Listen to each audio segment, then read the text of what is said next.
Hey guys, so today I am joined by, well, he's a man of many talents, but Greg warned me that he doesn't like compliments, so I will just say this is the absolute worst singer in existence. I mean, he is so bad that whenever he opens his mouth and instead of notes, you just hear the equivalent of like, 1,000 screaming cats. That was beautiful, and I really appreciate that. Okay. It's basically like with Finglas musicians, it's like gotta catch them all. How many have I caught so far? Oh fuck, yeah, because I had Danny Russo on the other day, and he's not from Finglas, but he says he'll be going there soon. So we are joined by Adam Dunn. Oh yeah, I'm just collecting all the Adams as well. I think you're either the third or the fourth one on here. Probably. Mhm. Yeah, Uh, like after how long you're trying to get me on? I mean, like I only just started doing season two back up again, and I don't think I asked you during season one when because we didn't really know each other that well then, did we? No. Mm-hmm. It was kind of the lockdown that kind of made us actually start talking more.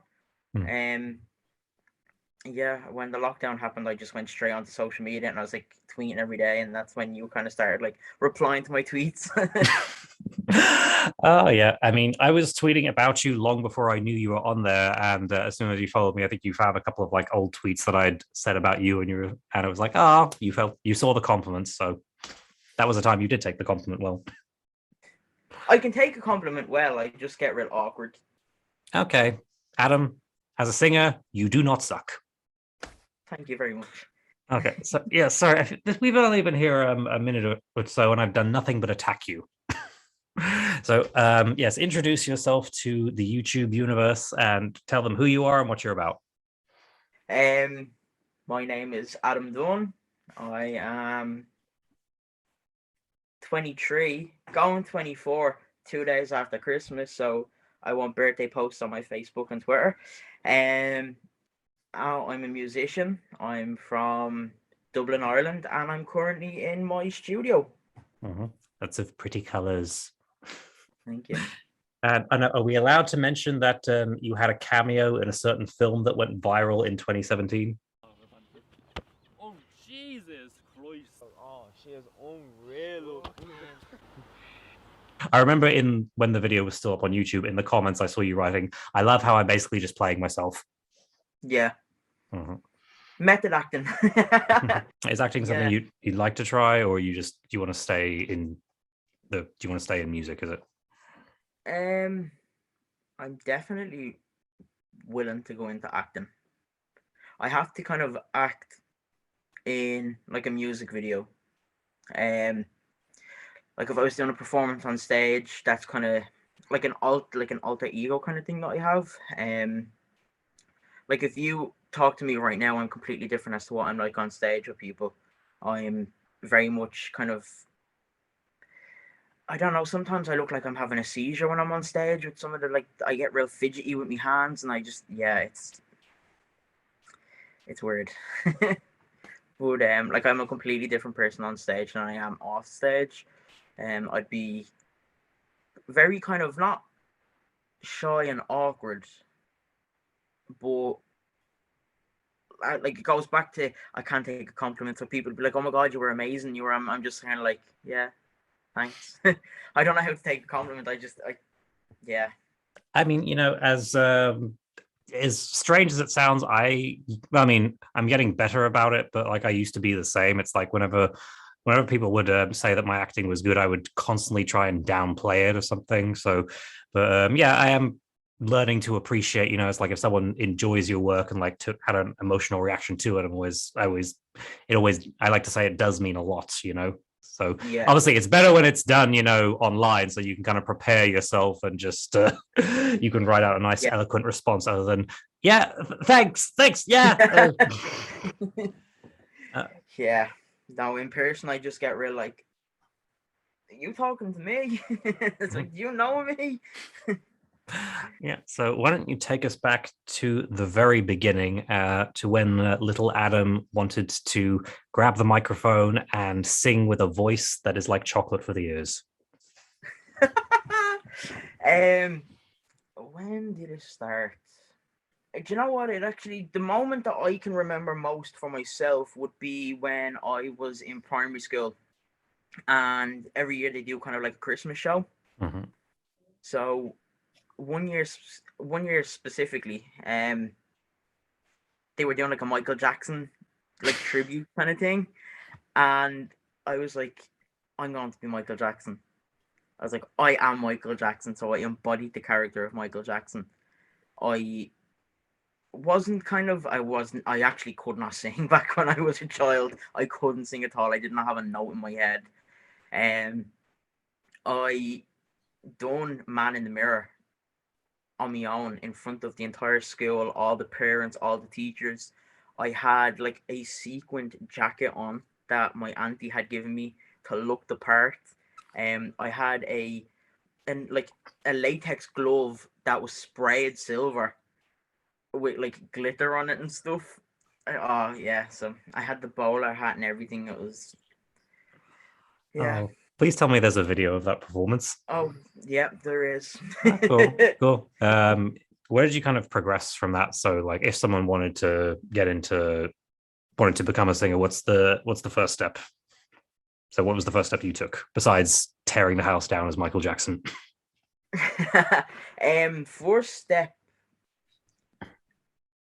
it actually didn't start off as music. It started off after I actually left primary school. I got a phone call. Well, I didn't get a phone call. My mom got a phone call from the principal, and the principal was like, "Hey, so we have some kind of like funding left over from like the school year, basically." They were like, "We have to meet our budget. We haven't met our budget." And my mom was kind of like, "Oh yeah, I kind of don't need to know this. Like, why are you telling me this?" And they were like, "So the remaining amount of money we actually want to give to Adam towards acting and singing and kind of like basically like drama school."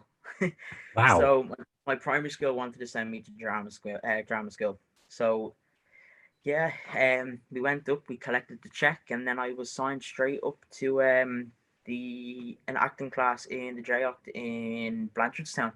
Oh, cool. Yeah. Yeah, so I started off actually doing acting more than I did singing. um, yeah, I don't know. Like when I like to mix kind of acting and music together. So a lot of the time, if I'm writing a song or I'm recording a song, I'm visualizing a music video or I'm visualizing a movie, like a short story to go with it. Kind of what way the characters are going to look, what way the characters are going to act, what way I'd be in the video. So I'm kind of incorporating both of them together, and I'm like, this is my child here. So cool. I didn't know any of this. So, did you do any musical theater as well, or? Yeah, I actually did. I had a feeling. Yeah, no, I done musical theatre. I done a summer camp in the Helix. In Where's the Helix? That's in. How is it? No, it's not the Civic I'm thinking of. It's like right up the road from me, and I can't even remember where it is. Is it DCU? Yeah, it's DCU. It's in DCU. I was getting it mixed up with the Civic. Yeah, I done a summer camp there, and it was like musical theatre. That's kind of more so where the music aspect came into things. Mm-hmm. So we were doing kind of this show, and people had come in from a newspaper, and were like taking kind of like information down of everyone and kind of talking to people and asking their feedback and stuff like that. And they had questioned me, and they were like, "How come you're here?" And I was like, "Because I'm going to be famous." And they were like, "What?" And I was like, "I'm here because I'm going to be famous." I was like, "This is my training to be famous." And they were like, "What fame are you looking for?" And I was like, "Anything."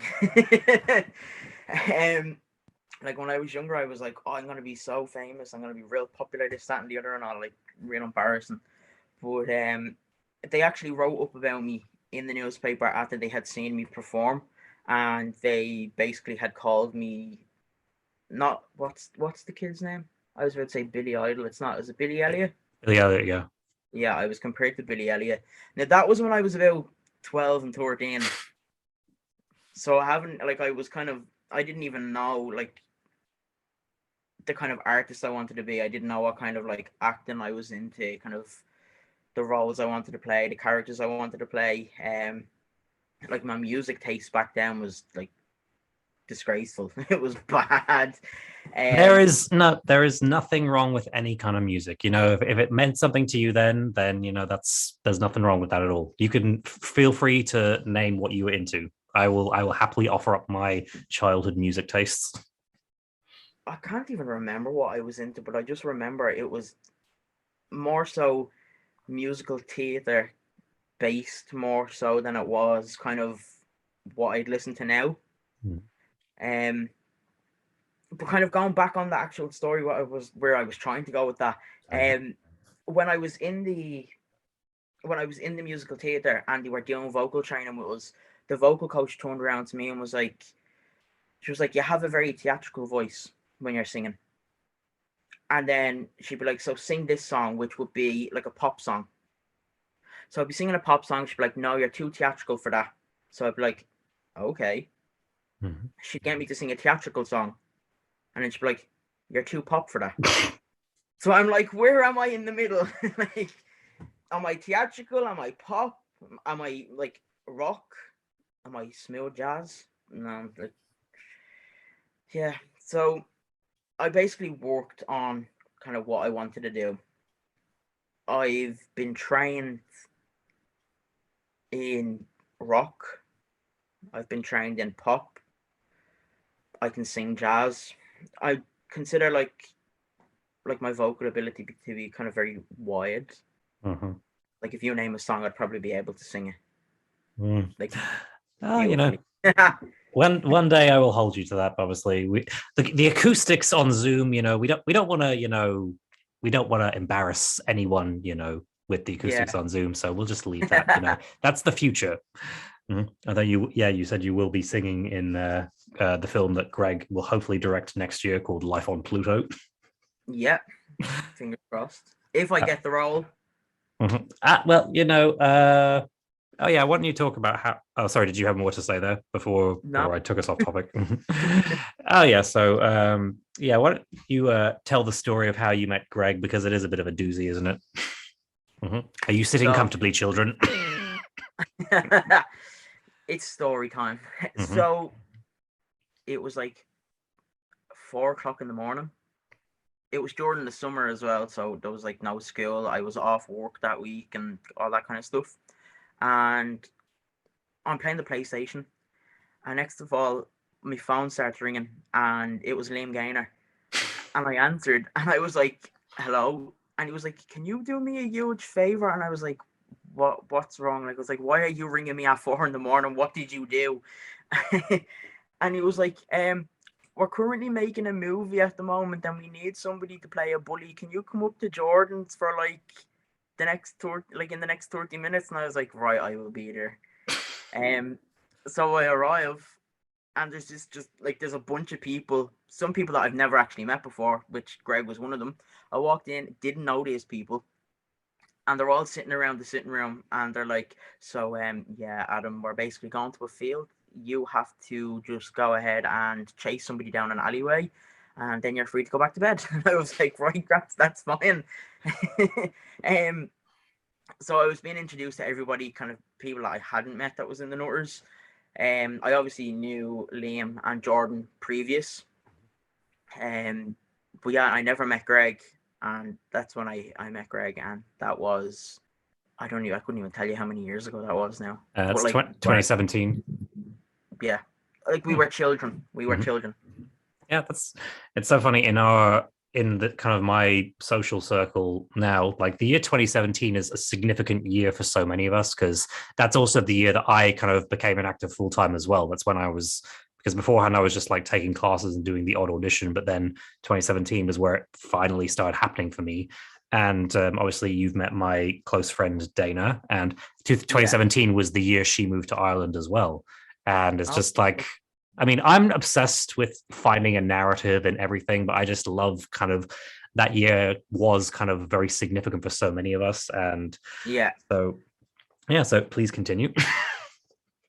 Yeah, I like ever since like filming the Nutters, when I had kind of met Greg and stuff like that, he'd be texting me kind of like, oh hey, what's up, have you like heard from anyone that was filming? And I was kind of like, not really. Like no. And he was like, oh cool. And then we didn't speak for like a long time, and then I was working on a music video for a specific song, and I had posted it online, and I was like looking for like a casting crew kind of thing, because it was my first ever music video that I had properly done. I didn't know where to start. I didn't have a team. I didn't even have a camera. And I was like, I need help. And I was like, who can I go to that I know that would be kind of into all of this?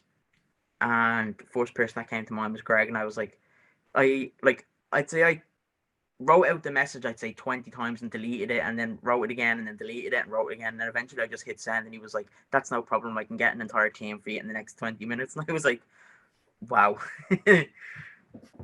Oh yeah. I mean, I think because obviously I probably started getting to know him 2019, which I think was probably the year after that.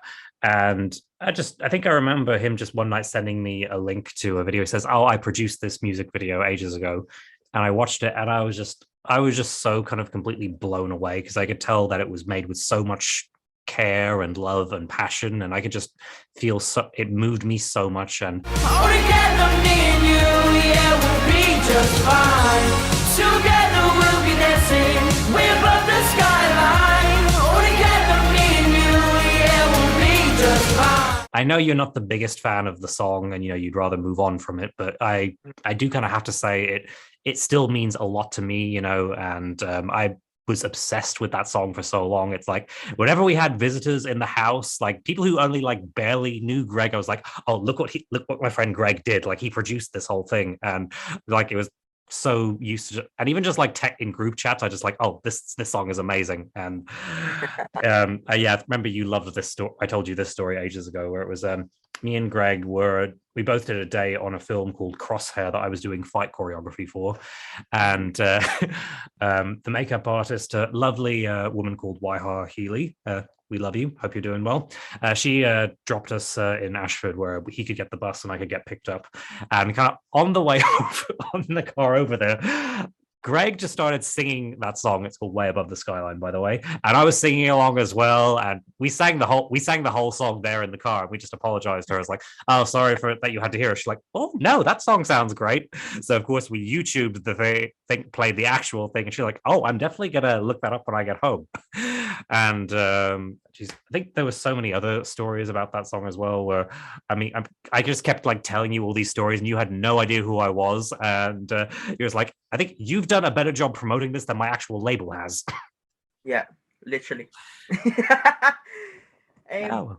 Yeah, I remember you were texting me kind of stories, and you were sending me pictures being like, this person listened to it, this person listened to it. And then like one day I was sitting in work and I got a picture sent to me from Greg, and it was him in school playing the song on the whiteboard projector. And I was like, I went so red in the face, and I texted him back and I was like, get that off now. He was like, no, I'm showing everyone what I've done over the summer. And I was like, get that off now. Oh well, you should have realized, like with the time delay, it's not a long song, so by the time you told them to take it down, they had already seen plenty. Exactly, yeah. I was kind of hoping it was at the first, like, the first 10 minutes where it's not the actual like song. I was like, hopefully it's at that, but no, he sent me a picture, and it was specifically where the two main characters are holding hands on the beach, and I was like, that's the end of the song. I was like, they listened to it all. And then it ended up in an AIB ad, so the whole country has heard it now. Yeah. Together we'll be dancing way above the skyline. All together, me and you, yeah, we'll be just fine. Yeah, it ended up in an AIB ad, and I got brought to a recording studio. The story behind that's actually crazy. Wait till you hear this. I don't even know this one, so. I got a notification on Facebook, and it was like, enter into this competition to like make your dream come true. And I was like, I could do a vocal training, like more advanced vocal training. So I entered into the competition. It was on Love in Dublin, I think, and it was like, give us a story as to why you believe your dream should come true. So I sent this big article, and I'd say it was about 10 pages long. They were like short story, and I was like, let's just make it a long novel. story. Literally, yeah. So I sent that off, and it was like 2-3 weeks, haven't heard that back, and I was like, yeah, I didn't win that. Like, I was like, that was probably just kind of like, one of those marketing emails to kind of get you to send in something, and then they get your email so they can start sending you a lot of kind of promotion and stuff like that. So I was in work at the time, and I got a phone call, and I answer, and I'm kind of like, hello, who's this? Like, it was an unknown number. I thought it was a scam call, and the guy was like, hi, I'm ringing on behalf of AIB. We just want to ask you some questions. Are you able to come in for kind of like a screen test for interviews to see if you'd make it to the final round for being on camera? And I was like, yeah, that's no problem. So we arranged a time and date, and I rock up looking like something that came crawling out of Walking Dead. Like, my hair was disgraceful. I was wearing like a yellow jumper. So I walk in, I look like I was fresh out of bed. And I walk in, and I sit down in front of the camera, and they're like changing the lights, and they're changing the camera angles, and they're filming this and they're filming that, and they're asking me questions, and they're kind of like, we have something that we want you to read out. And I was like, all right, that's cool. So they hand me this little slip with like AIB on the back of it. And I'm reading it, and like I open the envelope, and it's like, congratulations, Adam, you're the winner of our competition. And I was like, and I wouldn't even mind when we were recording, I got that gobsmacked, because obviously it's a professional kind of like a big, huge professional thing. The first thing I said when I opened it, I go, fuck off, no way. And they were like, no bad language, please. And I was like, do that again. So, well, that's good, because that meant that you didn't get embarrassed on the air. It meant you could control your reaction. You know what I mean? Like, I got it out initially, so I had to kind of go in and act the second time.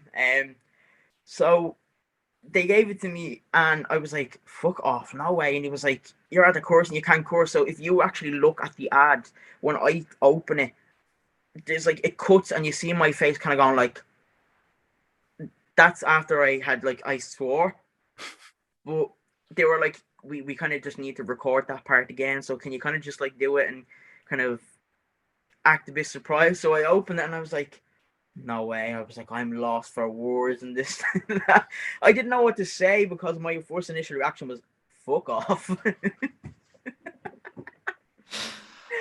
Oh, so they were like, congratulations and all, and there was people there from AIB, and I called this like big huge camera crew, and there was sound. I had microphones hooked up to me. I had like a belt on with a microphone packed, and the microphone was clipped in underneath the hoodie and all that kind of stuff. So I was like decked out in microphones, different cameras, all like portable lighting and stuff like that. And they were like, yeah, so you won the competition, you are being provided with vocal training. But they were like, but there's also another surprise. And I was kind of like, what's the other surprise? I was waiting for like some mad celebrity from RTE to come walking out or something like that and being like, you're coming to perform. And I was like, oh God. But they were like, there's a van outside waiting for you. And I was like, a van? And they were like, yeah. And I was like, this is not going the way I thought it was gonna go. So we go out, and it's this big kind of like a 6-seater van. But it's, do you ever see like the vans that the celebrities arrive to the award shows in? I think so, yeah. Like one of those kind of things. It was like black tinted windows. I felt like a proper celebrity being brought from like A to B. We arrived at a recording studio, and I met my vocal coach, Trish, and met her for the first time. She was actually the vocal coach for The Voice of Ireland. Oh, very nice. We done kind of vocal training on the day while they all recorded it, and then I got to re-record Way Above the Skyline in a professional recording studio. So yeah, that was like the last thing I expected my day to go that day. I thought I was going in for a screen test. So yeah, it turns out I'm all over social media now. And how long you had to keep it a secret for so long, didn't you? Oh god, that was the hardest part. Like I can't hold me piss. Like I'd make a song. So if I made a song tonight, like I'm posting it on Snapchat and I'm like, I really like this one. And my label give out to me every single time. They're like, are you serious? They're like, you signed an NDA to say you're not going to like post this stuff. And I'm like, eh. So yeah, I get in trouble all the time. So basically we filmed that ad in February 2020. Oh, okay. It was due to come out in around kind of the end of March, start of April. That's what they were saying kind of on the day when I had been asking them, oh, when is it going to be out and this, that, and the other. So then I got talking to another fella when they were mixing at the moment. So after I had finished in the actual kind of vocal area, I went in and I sat down when the cameras were off and I was kind of chatting to everybody. And I was like, when is the actual kind of ad going to be brought out? And they were like, oh, we're thinking kind of March, April. And then there was also talks of it being in either May or June. So I was like, all right, cool. But one of them was like, you can't tell anyone about it. Like, absolutely nobody. And I was like, oh, God. I was like, you shouldn't have told me that because I'm going to go and tell everyone now. Whereas if they hadn't have said that and I would have kept that as a surprise. But now because they're like, you can't tell anyone, I'm like, guess what I'm at the winning. But yeah, so basically from February till about, I'd say July, August. Oh. August probably. Yeah, between February and August I had to keep that secret. So it was proper, like, it was hard. I didn't tell anybody. I told my parents, but like my parents wouldn't have said that to anyone. And then obviously the ad had come out. I got a phone call a few days before and they were like, the ad's going live. And I was like, brilliant. The ad went out and I was getting text messages left, right and center. And it was like, people were like, what the fuck? You never told us this. And, oh my God, it's real. And why didn't you tell me? And I'm kind of like, had to keep it a secret. Oh yeah. I still remember the day it came out and I was I barely knew you at the time. You know, I was at that point I was just the weird guy from Shady Side sending you messages. Yeah. But yeah, I think it was like, make sure you remember us when you're famous, which is the most cliched thing to say. But yeah, it made me feel very, I obviously I didn't know you at the time, but I obviously loved the song and I think I had checked you out on YouTube and listened to a few of the other things you had on there. So I would definitely felt very proud of you and like I retroactively feel even more proud because, you know, I always love it when talented people just get recognized like that, you know, and because as much as you hate compliments, Adam, well, you don't hate them, but you are a talent that, you know you'll go very far. And, you know, I personally can't wait to see what you do next. Thank you. That actually kind of like, that warmed the heart a bit. Thank you. On it now, actually. See, I get real stumbly now, so I'm like, And I think you and me kind of bonded a bit where I'm kind of towards the end of the year where I just have this really funny memory of this is me shamelessly plugging my own stuff, but Greg was making a documentary about me that's out now called Slay Your Own Dragons. And I think I just I was off Instagram at the time, so it was very rare for me to post stories. So I think when we were doing the interviews, I think I posted a video to my story of Greg just dancing around with a clapperboard, and Adam messaged me saying, "Oh, interesting to know what you two are up to." And I just said like, "Oh, you know, just some documentary about this idiot actor he knows."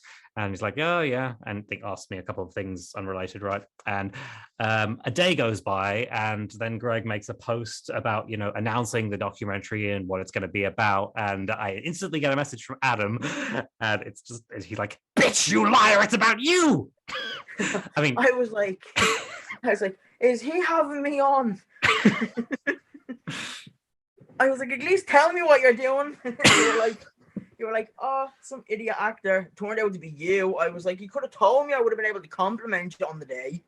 Well, I assumed no, I assumed that that was implied. You would know that I was talking about myself. No. Oh well, I mean, but yeah, when the documentary came out, I think it was January anyway. I think you were one of the first people who actually messaged me, and you sent me a really nice voice message saying that, "Oh, you two should be really proud of yourselves." And again, that warmed my heart as well. I don't know which side the heart's on, so I just go with it. In the middle, I always say that. No, you actually you should be very proud of yourself. I watched it and I thought it was really, really good, and it was really well executed. Yeah, no, it is something that you should be very proud of. Yeah, see, this is I don't know how to take compliment either. You can't take a compliment either, so you can't slag me anymore. Oh, okay, yeah. You just have. Oh, I asked to be insulted, but knowing me, I would take it to heart anyway, and that would just like completely destroy me. So we're averting crisis here. Yeah, of course, the actor in the group would be very dramatic. So, how have I made this all about myself again? Sorry, this is all about you. But yeah, I mean, I have to say, it has been really fun getting to know you properly since because again, you originally just a singer on a music video my friend produced, and I've enjoyed getting to know you so much because you seem like a really good person, and it's good people in life are hard to come by, but once you find the right people, you always you want to keep them around in your life. So I would hope that I can keep you in my life for a long time. Of course, and you have a part in my film, so. Oh yeah, that's going to be out for life. That's a good segue. So elaborate. There's not much that I'm allowed to talk about, but what I am allowed to talk about, I will talk about. Obviously my debut album, Infernal. It's kind of a twist of like 4 different stories thrown into one. So you have kind of like Genesis and the Garden of Eden. There's kind of a Romeo and Juliet kind of vibe thrown in there. A bit Jennifer's Body. Yes. I love that film. Very heavily inspired by that film. And recently, I've actually been very inspired by conspiracy theorists on Facebook. So I'm seeing all these conspiracy theorists about like the Illuminati and the government trying to control everyone, and I'm like writing everything down, and I'm like, this is great. So I wrote a song. Basically, there was a story actually that came out, and it was like all these celebrities are drinking the baby's brains and stuff like that to kind of stay young looking, and I basically wrote a song about that. And in the song, I'm putting myself in the perspective of somebody that likes to drink brain juice. Ah, how quaint. So like, if like a conspiracy theorist listens to that, they're automatically going to think, oh my God, he's a devil worshipper, he's the Illuminati. And then they're going to have more people talking, and more people talking generates more views, which generates more fame. Oh yeah, I think you'll love the interview that I just recorded, or the one that's coming up this week, with my mentor Leanna Kay, who she had loads of detractors, and they called her literally the devil. So she just created a character called Beelzebub, who was a succubus who got kicked out of hell for being too fun, and she just say, "Hello, it is I, Beelzebub, literally the devil." But sorry, that's getting off topic again. But yeah, and there's definitely a real kind of horror slant to it as well, isn't there? Yeah, it's very horror based. It's very gruesome. Visually, it's very gruesome. Lyrically, it's dark, and there's a lot of dark topics. But visually, it's kind of very gruesome. It's not kind of your average like teen pop movie. Like I wanted to go straight into horror. I was like, I love horror films. I watch horror films to go to sleep at night. So I was like, I'm going to make a horror that is the type of horror that I want to watch. Perfect. So I created it. Did you have any inspirations, like with movies or even with because there's plenty of other artists that incorporate horror into their work as well? So did you take inspiration or cues from anyone else, or? Yeah, I actually got very inspired. Obviously by Jennifer's Body, that was a huge part to play. The whole kind of idea of being murdered and kind of like coming back as the devil, like basically, you know what I mean, was like really inspiring to me. Although that's not something that happens in my film, it's incorporated in a way that can kind of touch reference to Jennifer's Body. There was another film that I was really inspired by. It was called, I think it was just called The Forest. Oh, is that the one with Natalie Dormer? Yeah, that's the one where she goes to the suicide forest In Japan. Yeah. Japan. Yeah, I was heavily inspired by that. Like heavily inspired by that for a song on the record called 3 a.m. Shadow. So kind of, you know, the way in that film she goes to the forest, and anyone that goes to the forest, it's kind of like their nightmares are starting to become real. Like that scene where she's sitting in the basement and she's kind of like, she has the knife up against her wrist and she feels like it's supposed to be like somebody else doing it to her, but it's her doing it to herself in like this dark, abandoned kind of like house in the middle of the forest. I was kind of very inspired by that, so I wrote the lyrics, and it was like, there's a darkness on the edge of town, locations out of bounds. Once you go, there's no return. Living forever in a whole new world. Nightmares, they come to life. A shadow's following you without a light. But don't be scared, it's in your mind. And my 3 a.m. shadow is out to get you tonight.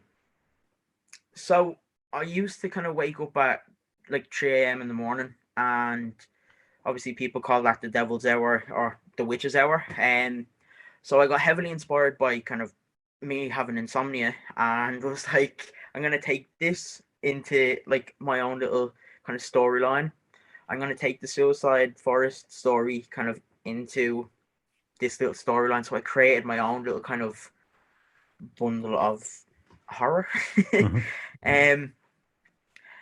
a.m. Shadow is the kind of the only song that's on the record that doesn't kind of fall in line with the story from start to finish. So when you listen to the record from the start right up until the finish, you're able to actually tell exactly what's going on with the character and kind of what the character is feeling. But 3 a.m. Shadow is completely out there. It's different to the rest of the album, or the record as I like to call it. But it ties in nicely in a way that it's kind of, it makes sense when you listen to it overall. And then when you watch it, obviously, when it's because it's a visual album and there's a movie with it, when you're watching that visually, you're like, that's where that came into play. That's why that makes sense. Oh, anytime you tell me about like your plans for this album / film, I always get like so excited because it's something I know I will love watching. So I'm just like, oh damn it, I wish it was made so I could watch it already. The stress that follows with it. And like, obviously I went to college for filmmaking. I went to college for filmmaking and radio. And what was the other thing we done? I don't know, it doesn't matter. So I know how to make a film. I know how to produce like a radio show, but I never knew it was actually going to be this hard, and the stress that follows with it, having to try and make a film. I was like, this is going to be my first film, and it's going to be my last film. But then I nagged you into agreeing to direct a script I wrote that you loved. Yeah. But that's fine. You know, you won't be doing that alone. That's true. I love directing. I have no problem directing. Like, you present the script to me, I will be able to direct, no problem. I will absolutely perfect. Yeah, it's producing. It's when I make it, when I write it, and I'm kind of like, right, this needs to be done. That's when I kind of get a bit like, I'll do that next week. And then next week comes and I'm like, I'll do it the week after. And then the week after comes and I'm like, this is not getting done. And then I wake up at 3 o'clock in the morning and I'm like, right, I'm going to start my life all over again. I'm going to do a fresh start tomorrow and I'm going to get this done. And then tomorrow comes and I'm like, I'll do that tomorrow. I have so many songs on that computer behind me that haven't seen the light of day, that probably won't, probably will. But yeah, I'm too lazy. I don't know. Is there do you have a reason for why you haven't put them out yet, or you just There's one song specifically that I haven't put out. It's a cover of a 21 Pilots song, and it's called Redecorate. And the song, to me, has a very strong meaning behind it because it relates to something that I've obviously gone through. And kind of listening to it over and over again, I was like, wow. I was like, this is actually such a beautiful song. I was like, I want to cover this. I want to make my own version of this. And I feel like the only way that I will do justice with that song is if I release that with a music video. Okay. Telling a story as to kind of what I've been through and kind of what the lyrics to me mean. Now, I know obviously it's a cover and it's a 21 Pilots song. It could be completely something different to them, but this is what it means to me. So I want to kind of do that justice. So that's one song. I have a music video idea. I have 2 people to play the part that I'm looking for. It's just kind of now knuckling down and getting into it. But I do have exciting news though. I have another song that is a cover. I'm only releasing covers because I don't want to kind of go off the radar too much while I'm making the album. I kind of want to release stuff without releasing original content, because once I start releasing original content, I need to have that consistency. I need to make sure it's a consistent release. So like every 2 months, every 3 months of a brand new song that's original. Whereas with a cover, while I'm making the album, I could release a cover in 1 month and then 3 months later I could release another cover and that'd be fine. So it's kind of like keeping me on the radar. So I'm releasing a lot of covers. But I'm actually going to be releasing a cover on... We want you home in one piece now. And then I'm going to knuckle down and get the music video done for Redecorate. I'm going to release that. I'm hoping this side of Christmas. If not, it will be in January. Mm-hmm. And like the latest it will be is January. Oh, and cool. Then from there... The album film.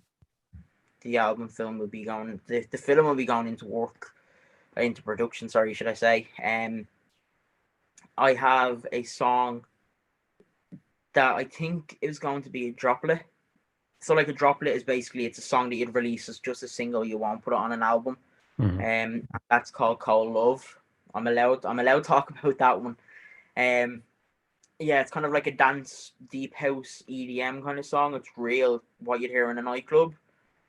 Yeah, so I'm planning on doing that. I'll drop that as a single on its own, just to kind of... So I'll release that as a droplet. And yeah, and just kind of test the waters of that before I go into the album, because the album's very dark. But when I say dark, it still has like a pop element to it. Mm-hmm. It has kind of a rock element to it.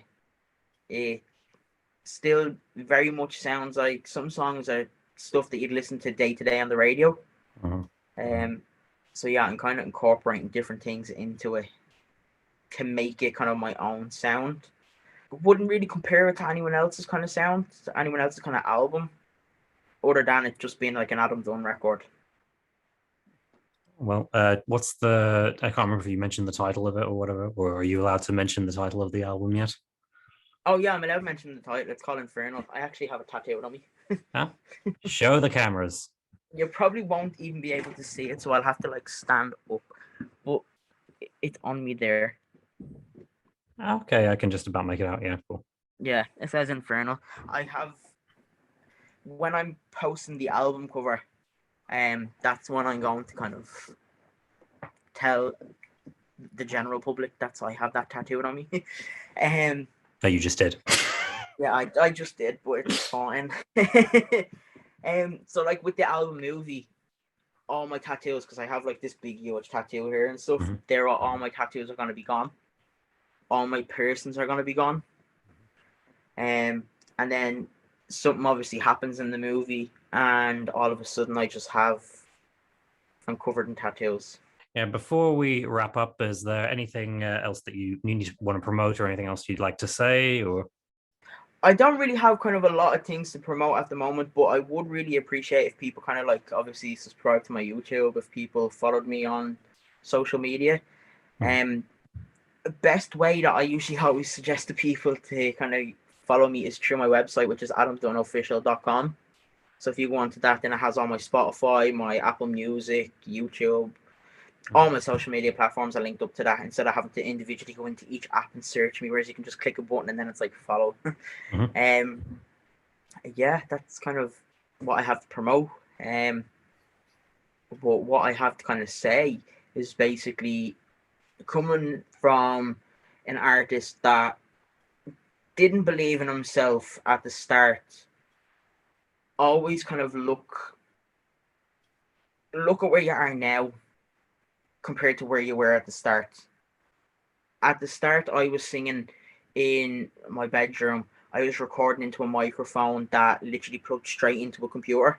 I didn't even know what a compressor was. I didn't know what a preamp was. I was recording literally a USB microphone that sounded like a microwave and recording it into a software that was just a free software I found online, to now like having all this behind me, having compressors, microphones, all the proper equipment. So like I look at that and I'm actually very proud of myself, like very proud of myself of how far I've come, the performances I've done, the AIB advert that I'm in, the people that I've met along the way.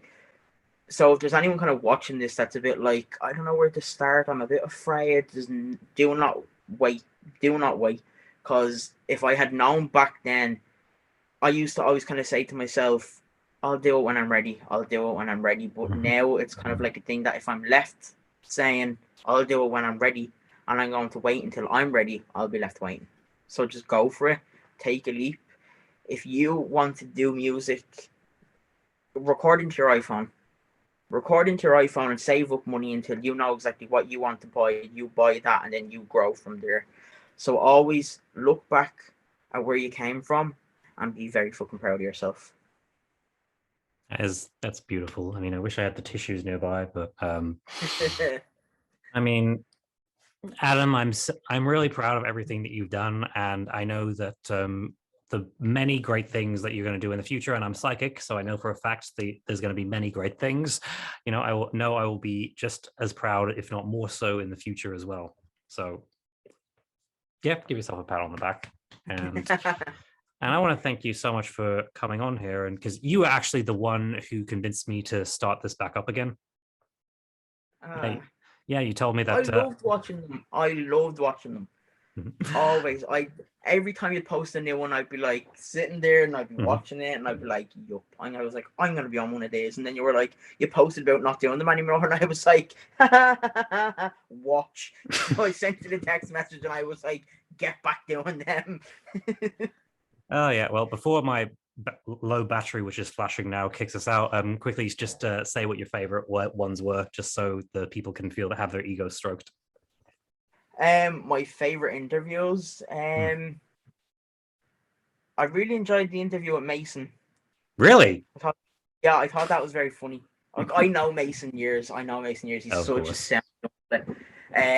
Yeah. So I actually haven't spoken to him or seen him in a very long time, and kind of watching him grow as an artist now as well as very kind of